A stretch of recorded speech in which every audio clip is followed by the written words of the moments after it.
Okay, so this is the beginning of paragraph 5, and we have, talked about the last paragraph, which was a while ago, was introduced the monk in Shakyamuni's assembly, and this is actually a story that Dogen Zenji quotes from the larger Prajnaparamita Sutra, and it talks about how this monk does prostrations to Prajnaparamita and how they're, because of arising and beyond arising and ceasing of Prajnaparamita, there are practical approaches such as the Buddha's teaching and, uh, you know, all of the things that we think of as conventional means of practice. So I talked quite a bit about this last time. I won't go over it again, but that should be available on YouTube, just in case that you guys missed anything on that. But anyway, so we're on section 5 now, where this monk who is in the assembly of Shakyamuni says, or actually realizes to himself, it begins, it says, "The monk realizes now that by venerating and making prostrations to all things, he is venerating and making prostrations to Prajna, which teaches that even though there is neither arising nor extinguishing, there is arising and extinguishing." So, again, this is going back to this kind of strange logic of the Prajnaparamita teachings. And we've been relating this to, this Kaccayana Sutta, where I believe the Prajnaparamita teachings are really rooted in this early teaching of Shakyamuni, that's recorded in the Pali Canon. And so I think, it was several weeks ago we brought up this document that I made that compared these different aspects of the Buddha's teaching and the Prajnaparamita teachings of the heart, such as the Heart Sutra, and then Dogen Zenji's teaching on Makahanyaharamitsu. So we can do that, again, actually, with this section. I think I realize that for me, this is kind of a good way to study this, or to make something that is beyond any actual intellectual grasp. There's really no way to understand this intellectually in the way that the mind wants to. But still, if we have some sort of skillful means or some kind of way to help the mind, to placate the mind, to let it settle down and just receive this reality rather than try to grasp it, then we can understand this teaching on a deeper level, I think. And the teaching is only the way things are, in our life, emptiness arising and ceasing, beyond arising and ceasing, is just the reality of our life. Yet we don't see this reality, in our mind, really. We try to piece it out into sections that it can put into categories, black and white categories. So reality doesn't fit into the mind's tiny little categories. But we can use these categories to help placate the mind and allow it to settle down, as I said, so that we can receive this reality on a deeper level, I believe. So let me bring this document up again, hopefully. And I don't think that I will read the Kaccayana Sutta again. You guys, we've read it several times together, and unless anybody wants me to, but I think We are pretty familiar with it. Basically, the Buddha says that the middle way, the view, beyond views, which he calls, right view or the middle way, uh, is beyond grasping things as existing actually he's talking about the self that actually includes all things, beyond subject and object. So really, to me, he's talking about the self that includes all experience. So he's talking about everything that we can experience. There's nothing we can encounter in this life outside of self. We can't go into someone else's mind, or we can't go into the sun, or we can't go into some nebula beyond ourselves and experience reality. All we can experience is self. And this self is comprised of everything.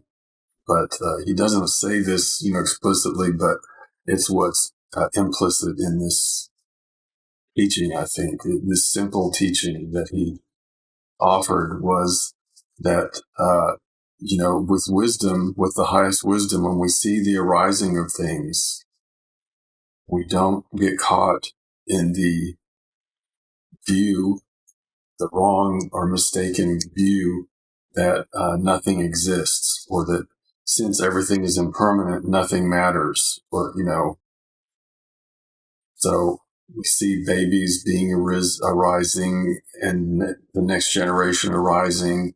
So we understand that even though we are impermanent, it matters because we can pass on our wisdom to someone else, for example.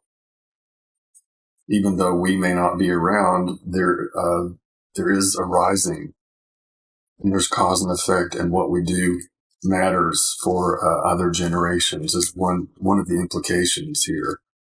And that's the reason the Buddha taught. This is the reason he didn't just sit after his enlightenment and enjoy his freedom, because this teaching of cause and effect and compassion that arose as a result of his awakening. But the other point is then, of course, that when we see the falling away of things with the highest wisdom, we don't get caught in eternalism, or thinking that things are permanent and unchanging and existing forever, especially on some level beyond what we experience, some kind of metaphysical reality that is better than this one, or higher, or somehow different than what we're experiencing here and now. So when we see that the baby grows up to be, a toddler and a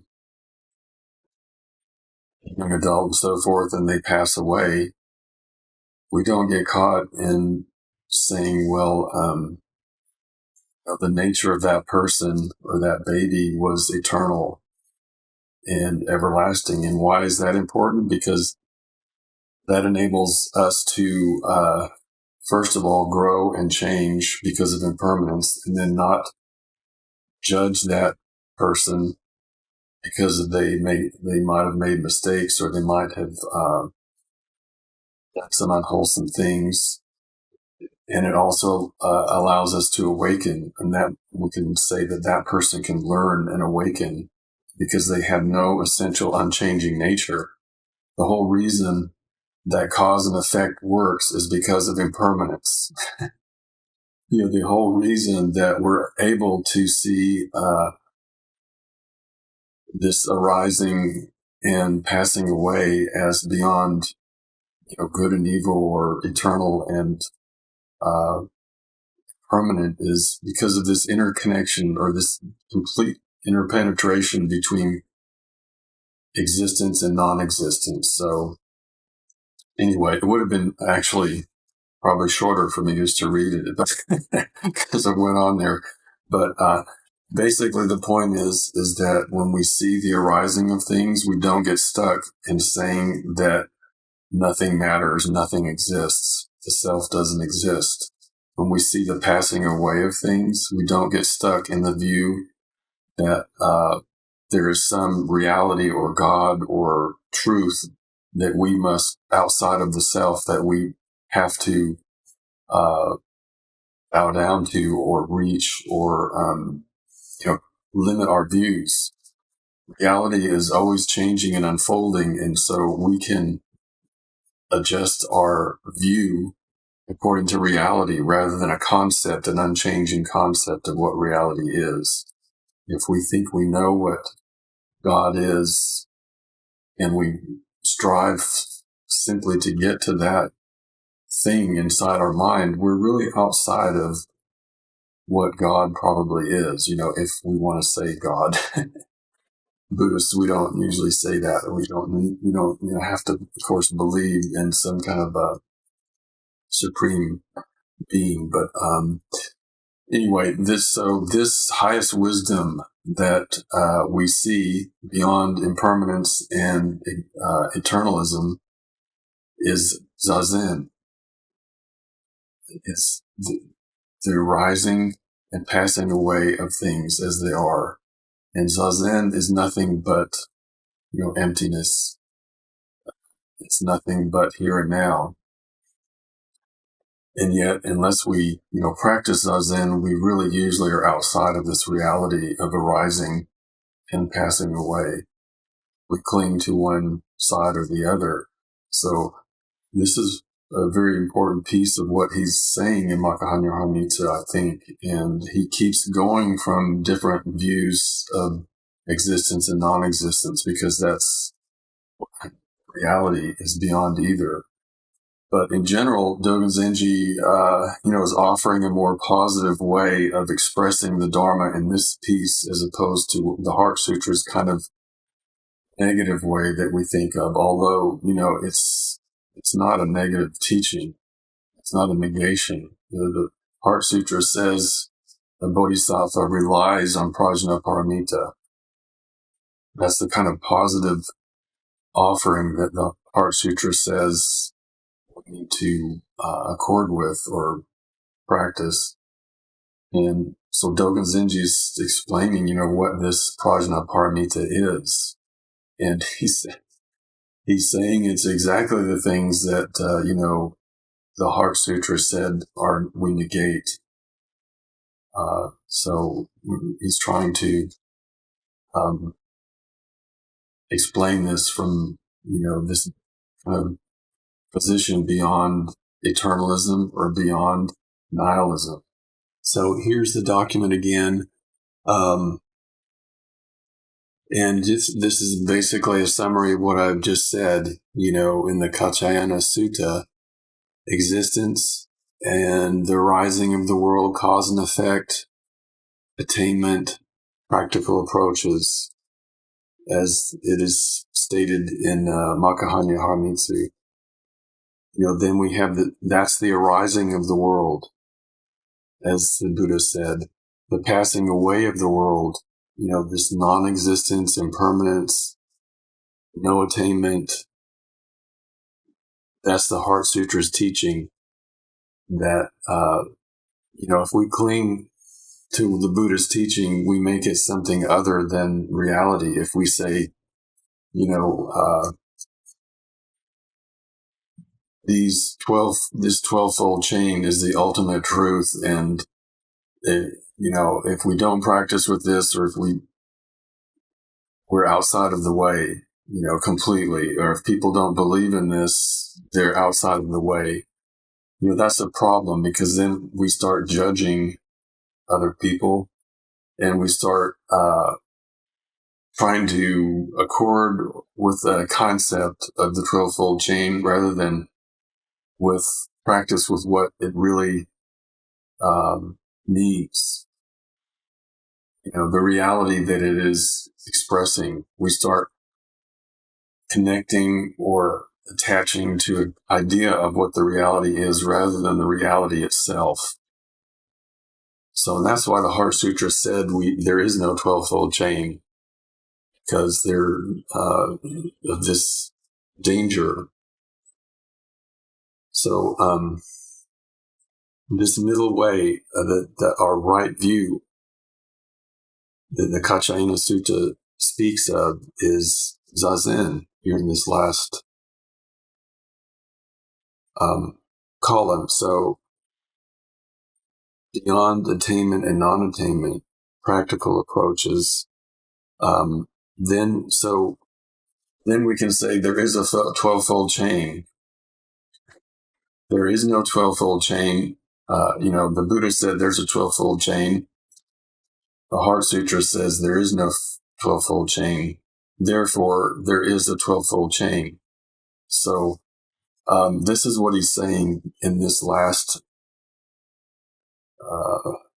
bit that I just talked about. So this is the part that I added. I don't need to go over all the rest of this document. This is what we talked about before, but this is adding to what we just spoke of, the last part in red here. So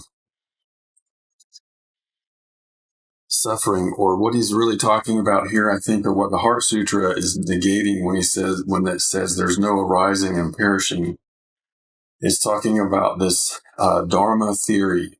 The theory of Dharmas in early Buddhism. And I won't get into this kind of technical stuff. If you may know this already, or it's something that's a kind of a classic problem of early Buddhism, of how to explain this, fact that on Atman, there's no self, no teaching, no fundamental self, and yet there's cause and effect. So these early philosophers went around and around trying to figure out how to explain the way that emptiness works. If there's no self, or there's no dharma that ever exists. So the theory that was kind of settled on as a kind of classic basic theory, although it's really negated, by the Heart Sutra, was that Dharma arises, this elemental experience of reality, this smallest part of reality that we can experience, arises for an infinitesimal 1/64th of a second. I can't remember, what it's a very small amount of time, like 1/64th of a snap of a finger or something like that. And then so it falls away, and then the next one arises. And this is the way we can have some illusion of continued experience. But it's really a problem, when you start thinking about these things, because how can something that has just fallen away affect the next thing that happens? A dharma arises as I'm speaking, the words dharma come up, and then, the speech, the self, actually what we're saying is this experience of self arises every moment and dies every moment. But how do we have this ability to express a concept? How do we have memory? How do we feel that there's any continuation of anything if everything is impermanent and falling away? So this is a little too much for me to even think about right now. But this is what this is referring to, basically, and it's referring to something like the Four Noble Truths too. So the Four Noble Truths say there is the dharma of suffering, and yet with cause and effect, suffering can cease. So very basic teaching of the Buddha. There is this dharma, but it is impermanent, and with the Buddha's teaching of cause and effect, it can be changed. But the Heart Sutra says there is neither arising nor extinguishing. And part of the reason it says that is because, as I said before, there's a problem there's no cause and effect if these dharmas actually fall away and aren't connected to each other. If each one of these experiences are separate, there's no way that anything can happen. So this was Nagarjuna's great insight, or not an insight, but clarification of the Buddha's teaching, that emptiness is what allows cause and effect to be. Emptiness is what allows the Buddha's teachings to be the Buddha's teaching. We can have Four Noble Truths because there is no arising or extinguishing, because there isn't an independent Dharma that's not connected to something else. And the reason, there's no arising nor extinguishing ultimately is because everything is connected to something else. And so, we can't really say it ever arises or it ever falls away, because we can never find a beginning to it or an end to it. So, when you think of the birth of a human being, even, well, where does that begin? Where does the human being begin? So we can say, well, it begins at birth, when the baby is born. But many people, it's a big controversy in our society. They say, no, well, actually it begins when the sperm and the egg come together. But that's not really a human being. This is the argument. Is that a human being? It's just a collection of cells if you look at it. And actually, there's life before, you take the woman's egg, that there's no person without that. But, so is there some kind of existence of the human being in the person's egg?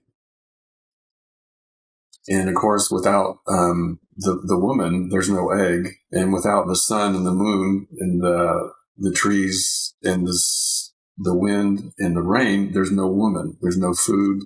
There's no life. So there's no way that we can ever find the beginning of the human being, really, when we go beyond our concepts of what the human being is.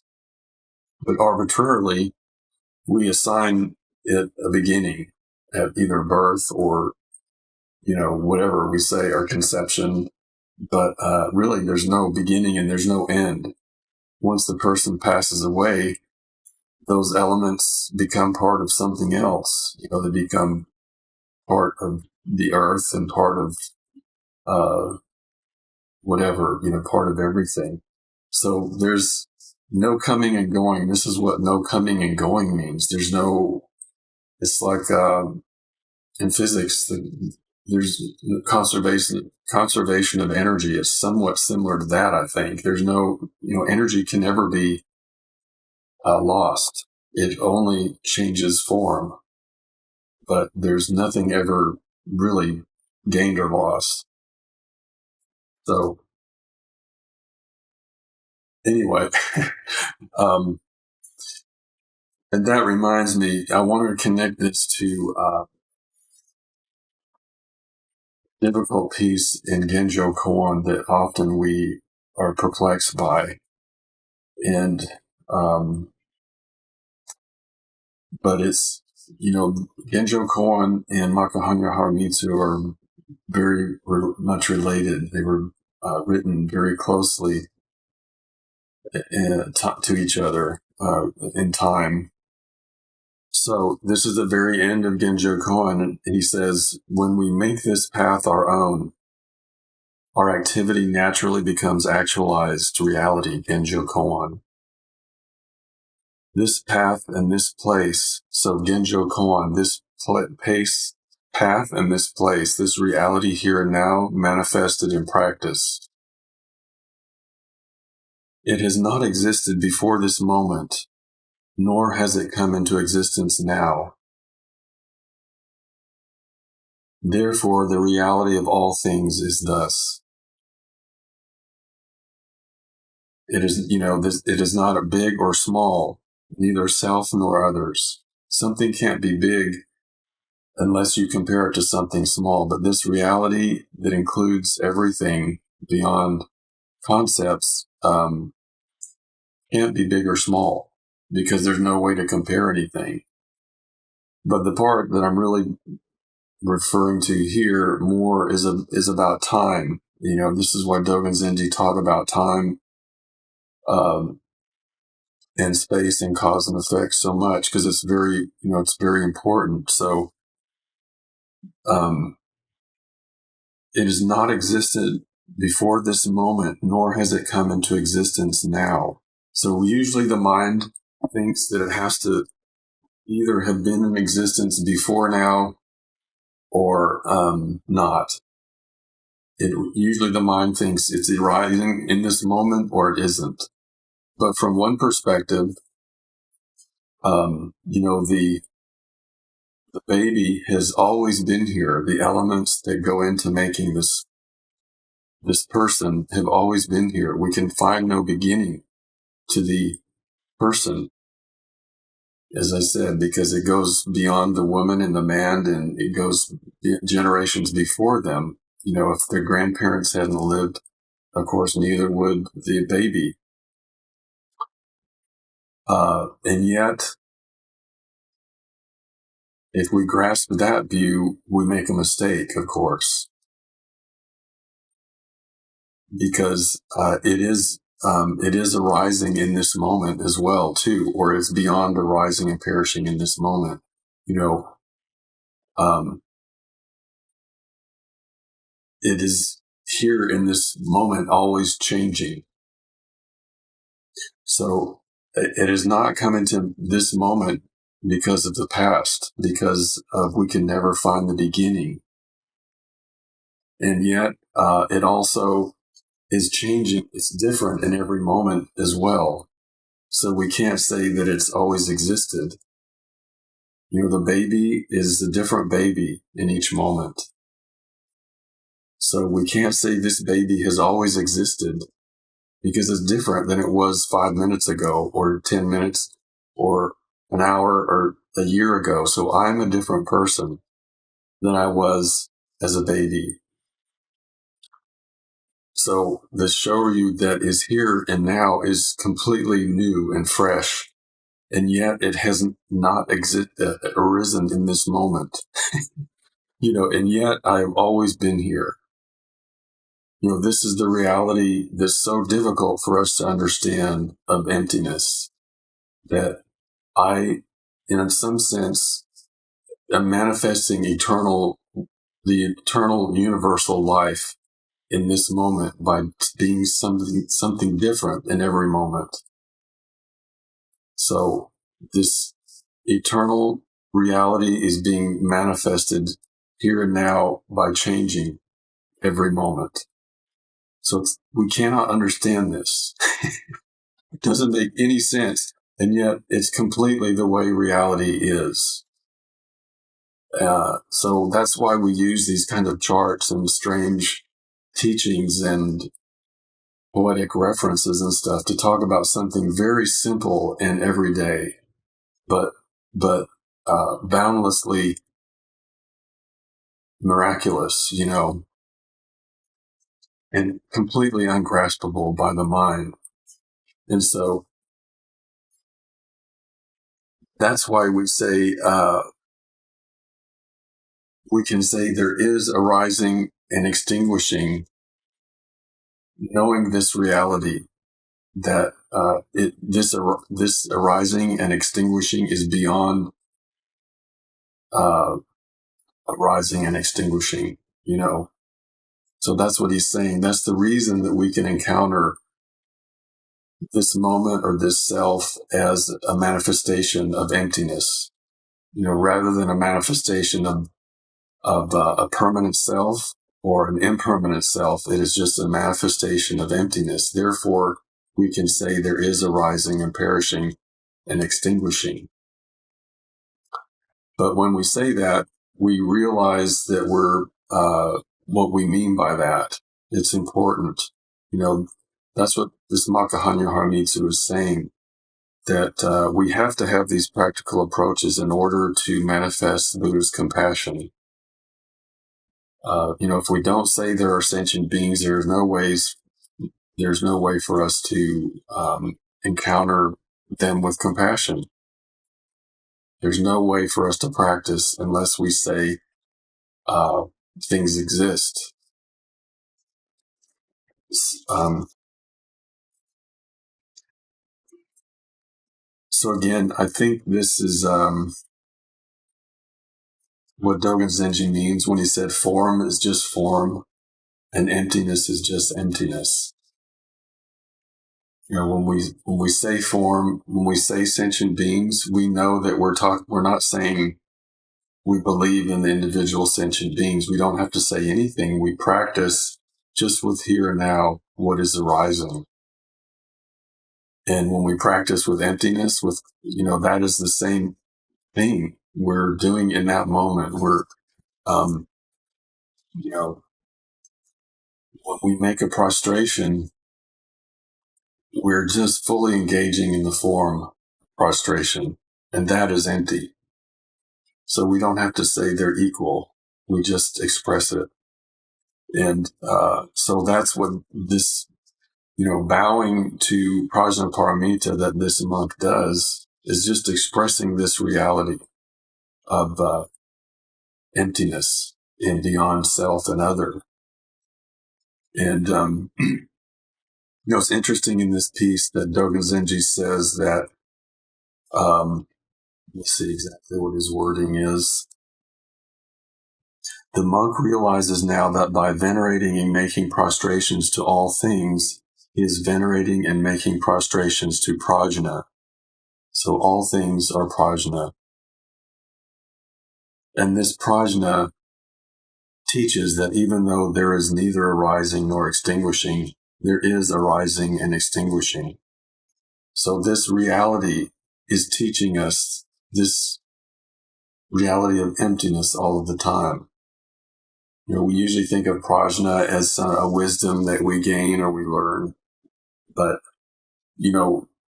Lacey and I, some years ago, attended a Genzo way my teacher gave about Shogo Genzo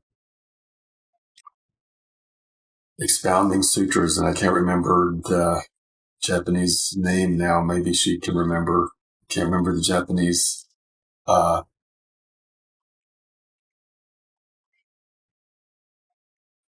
remember right now, but something Kyo. But in that, so Dogen Zenji is saying this reality is a sutra. Everything is expounding Dharma. Everything is showing us that the reality beyond existence and non-existence is our life. And that the way we encounter it is just practice with it. The way we go beyond our suffering and the suffering of others, and we make our offering to life, is to just practice in this moment. Practice our zazen, allow our zazen to manifest in our bowing, manifest in the way that we encounter other people, the way we treat other people and other objects and the environment. Everything we encounter is the self, is another way to express it. But everything is teaching us that, but we don't listen. This prajna is always expounding this reality beyond arising and perishing. And we don't really hear it unless we bow to it, and then we express it. This is something that must be expressed. We can't just hear it and chew it in our mind and then somehow express it. It must be expressed with our entire body and mind in this moment. And I think that is Dogen Zenji's teaching. And that's why making prostrations to all things means right view, going beyond existence, non-existence, and prajnaparamita. So I think I've said enough about this for today. I really appreciate my mind for holding up a little bit through this. It doesn't want to do very well today. But it didn't collapse, and I appreciate that. Um, so I think I'll stop here and just see if anybody has anything they'd like to say today. No, it's since I don't really have any burning questions or observations, I do think that something I read this morning in Akamoto Roshi's book Mountains and Water Sutra kind of just jumped out at me, and I think it seems um, very consistent with what you're saying today and what you've been saying all along on Makahanya.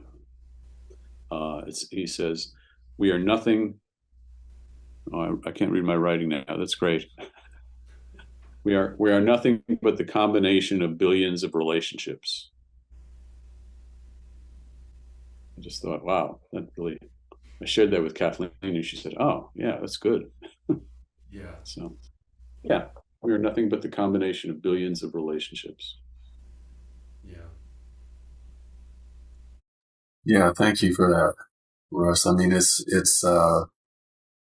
one way to express it. There are just so many different ways to express it in infinite, numbers of ways, and none of them quite get everything, of course, but some of them that sometimes appeal to us more than others. Um, One thing that, my teacher says too, one of his famous now, like sort of fundamental teachings is he says, that we exist in this network of interdependent origination. And that's where all, just billions of relationships. Um, this is a kind of a different way of talking about Ender's Net, a more sort of contemporary way that people can understand, is to call it a network rather than, you know, use Buddhist mythology that people used to connect with more, but now we connect more with things like science and the internet and networks and, systems and stuff. So,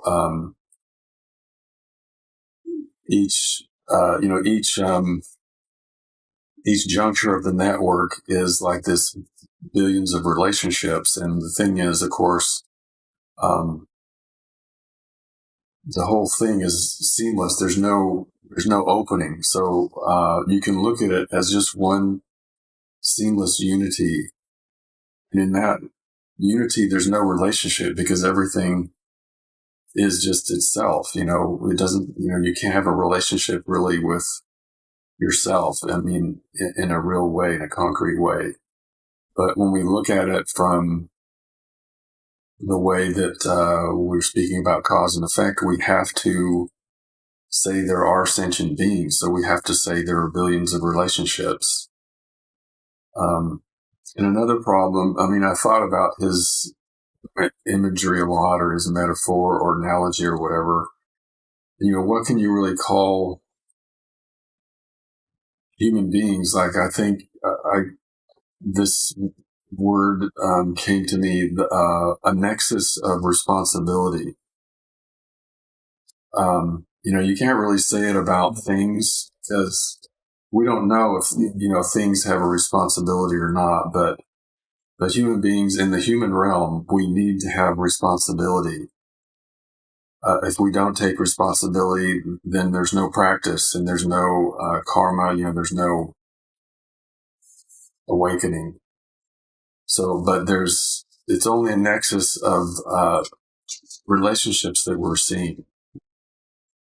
So I think maybe, nexus of responsibility kind of expresses that we have to take responsibility for our actions and practice, and yet we're completely dependent on others, and we're nothing more than a series of relationships, as you said, a kind of nexus that we look at or see or experience if we, um, look at it in a certain way, or if we experience it in a certain way.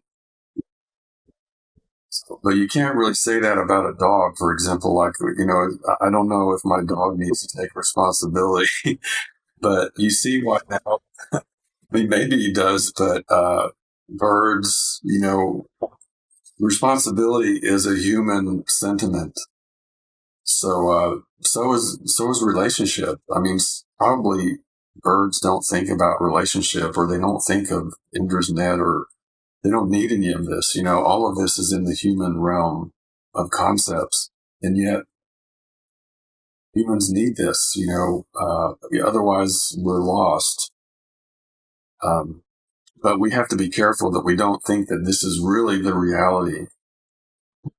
That's always the mistake, and that's why the Heart Sutra said this is all an illusion. If you start thinking there really is a network of interdependent origination, you're lost. If you really think you know what it is, you're lost. But it's important to say that there is one. But so we're again back at this point. That's why we can say, because we know there is no network of interdependent origination, therefore there is a network of interdependent origination. So, although, since we know there is no nexus of responsibility, therefore there is the nexus, we are a nexus of responsibility. But you have to have all of those pieces at once, and the only way you can have them all at once is in practice. Really, you can't. When you say it, like you leave some part out. It's Dogen Zenji said this is like the moon. When one side is illuminated, the other is dark. You can't see both sides of the moon at once. And yet we constantly make dualities between the light and the dark. And I think this your nexus of responsibility idea. It's I'll have to get into politics here a little bit. I've been working the last couple of years with a group in the state trying to fight, resist. That's a better word. Resist some of the bills that have come through legislatures, and it's so interesting to watch because there's such a tendency, and this is probably true throughout our society. When something strong and negative happens, there's this tendency to go, oh no, we've lost. Oh my God, we've lost. Or a bill gets passed, or somebody seems to be leading in the polls, or the latest news report, and they're it's so frequent these days. It seems for people just to kind of give up and think, oh my gosh, I hate this. I'm going to just retreat into thinking about music here on out and not have any news on the at all. I'm not going to pay attention to this, and that's such a product of black and white thinking that are, what you actually find if you look at realities is if that you persist and really persist and really, really, really persist in the face of all losses, you never know what's going to happen. Something may shift at the national level. Somebody may make a mistake. Here in Indiana, we had a bill that was going to be you can't talk about race bill, and a history teacher got up during the hearings and said, "Does that mean we can't talk about the Holocaust either?" And the senator said, "Well, no, you can talk about the Holocaust, but you need to be neutral about it." So, I mean, that just went viral. That went viral nationally. Stephen Colbert did a whole piece on that on his national show, and they pulled the bill. And it was so it's an example that you can't think black and white about anything, because you just never know. We don't have the picture, and so we just go along and do what we do, I think. Yeah, it's a really good point, and we don't know. We think we know the best outcome, but that's really an arrogant and limited view. It gets us into a lot of problems when we think we know what has to happen, even though it seems inconceivable that we could have a different interpretation of the Holocaust. For example, there are certain things that just seem you know, like how could we ever interpret it differently? And yet, there might be things that we can study from the Holocaust where we don't just say those were evil people, that allows us to find something out about human nature so we prevent it to happen again. Once we say, well, these were just evil people, we've closed off the door to understanding why this really happened. What were the causes and conditions that really allowed this, to happen? When we know what needs to happen and we know the truth, we've cut off all the possibilities. You think about the things that 100 years ago we know now that couldn't have been imagined back then about science, society, uh, interpersonal relationships. It's amazing to think about the developments that we think we have now that could have never been imagined. But the other thing that occurs to me too, and what Dogen Zenji is saying here about this is that in order for there to be equity or love or justice in the world, we just have to express it for its own sake. And so if we shut down because we think our side is losing, how invested are we really in what we're teaching? If we think, well, we're just going to stop doing what we think is right because it's not going the way we think it is, are we really an embodiment of what we're teaching? So this is what it means to just, you want love in the world, you need to express it. It begins with your expression of it. And so when we do that, that's the way things actually happen in the future. Big changes come when we just settle down and encounter what happens now. There's never any future, really. We can only encounter anything in the now. So, if we say, well, I'm going to give up and not care because we're going to have a dictatorship in next year, it's going to be a dictator will be installed or whatever in our country, and I'm just going to shut down and drink beer and watch movies or something. What are we really expressing? We're expressing the way, the values of a dictator, basically, by just being self-indulgent. And so it's very important to really be what the Dharma, what our values are. That's the point, to go beyond concepts, I think, and to do something for its own sake. So to do something out of love. So why do I want to have equality for all beings in this society? Because I love this, this is myself, or this is an expression of truth, or Buddha, or God, or some religions say everyone is a child of God. And that's okay. That's their way of saying everything is worth encountering as deeply valuable, So when you meet someone in need, your heart just wants to help, not because you think it's for some higher good that's going to happen in the future, but because it's an expression of love and practice here and now. And that's the foundation for everything. And that's the way things happen. And, we take care of the future by solely being invested in now. So it's very important to not be committed to an ism or a concept. Not, is being a Democrat or Republican more important than justice or equality, or even justice and equality are just ideas. Really, when it comes down to it, if we get so stuck in what those things are, we lose sight of the real justice. And,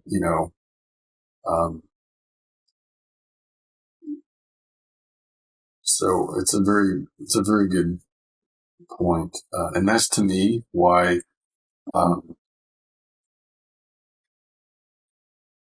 we kind of have to call this a religion, not because but it's different than politics. Politics is samsara, so we have to call it something different than just getting your own political views. This is my own life. This is a way to live. This is a way to love and express human life. And religion has a lot of baggage to it, and I understand that. It's not a religion in the sense of something outside of the self, but a sense of a way to express reality or truth. Because politics, they it's important. It's extremely important, of course. But if we're just fighting for our cause and we don't understand why we want our cause manifested, the other side will win again, and we just go back and forth, and human society will just be this realm of fighting forever until we somehow come to realize that we're all living the same life and we don't have to fight. We need to cooperate and love each other. So I understand now that I need to stop rambling about this, and we can go on with our day. But I appreciate your comments, Russ, and give you guys a chance to say anything else before we sign off if we want to. Otherwise, we can say goodbye for today. Anything else? Well, I hope you don't mind my jumping in again. There's one thing I want to say about this politics is samsara. It strikes me that if we're thinking about this from the perspective of Dogen, then even samsara in politics can be prajna. There is prajna. Go in there without being trapped by evil, us and them, or I have to give up because I'm not winning. Go in there saying, well, I'm going to do what I'm going to do. And it doesn't matter. It doesn't really matter what the it works or not. I hear somebody say, well, you can't do that. Yeah. I would say, if you go to the future, why do you want to say that? Yeah. I do think, that it's a path, and it's a very difficult path because nobody usually does. But I do think there's a path to transform samsara of politics into something valuable, something we have to bring our values to. We have to be trying to understand relationships that are going on rather than saying this is wrong, we have to fix it. But I do think it's a path to transforming legal relationships or social action into something that is not samsara. Or it's using maybe to be more Dogen rather than using samsara to contribute to prajna. Oh yeah, And not absolutely arrogant, just saying all this, but no, I was actually saying the same thing. I was trying to express what you were just expressing. Actually, we desperately need politics, as far as we need people engaged in society to make wholesome adjustments.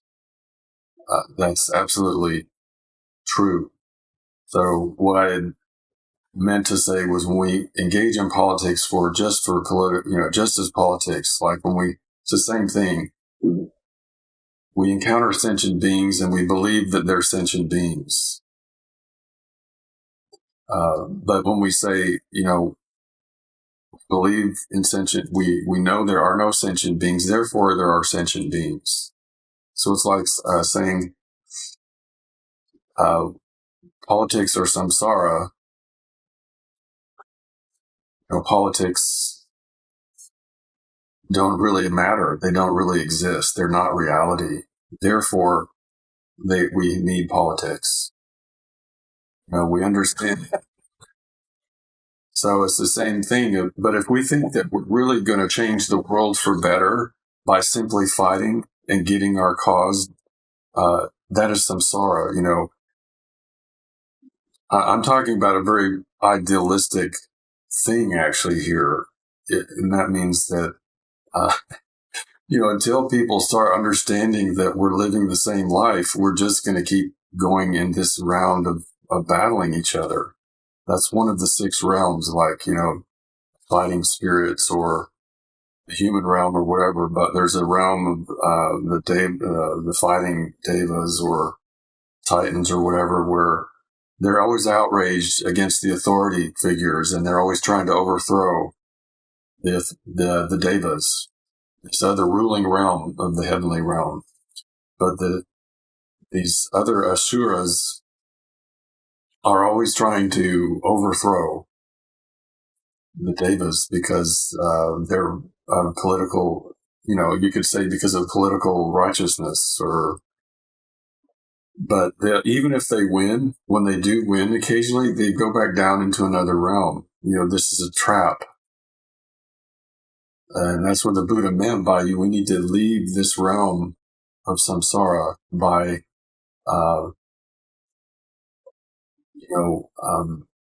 not investing in this self and other relationship, existence, non-existent relationship. So absolutely, though, we cannot help other beings unless we engage in society. If we just retreat, all of us, we can't affect any compassion. But if none of us retreat into the woods, there's no kind of stillness or silence to feed the work. This is my view. We need both of these views. So some of us are able to, are fortunate enough to be able to be out in the woods, but we can't be too far out, if we're too far out and we don't have anything to do with society, it's meaningless.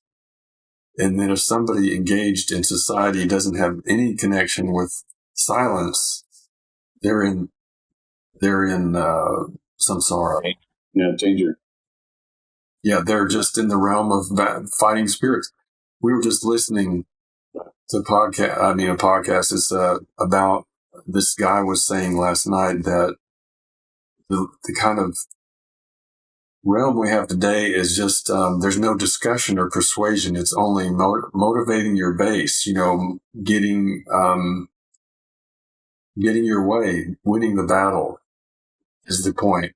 There's no real need, even on the left and on the right. He gave the example of, I shouldn't even say who it was, but there was a far left leaning person, that he cited doing this too. And of course, we can find people on the right saying, just blaming and not trying to persuade. So, yeah, I think that's the meaning. I mean, it's a very good point. But politics are samsara, and therefore, we can have politics. When we recognize that they are samsara, we need to understand that they're empty and an illusion. Therefore, we can engage with them.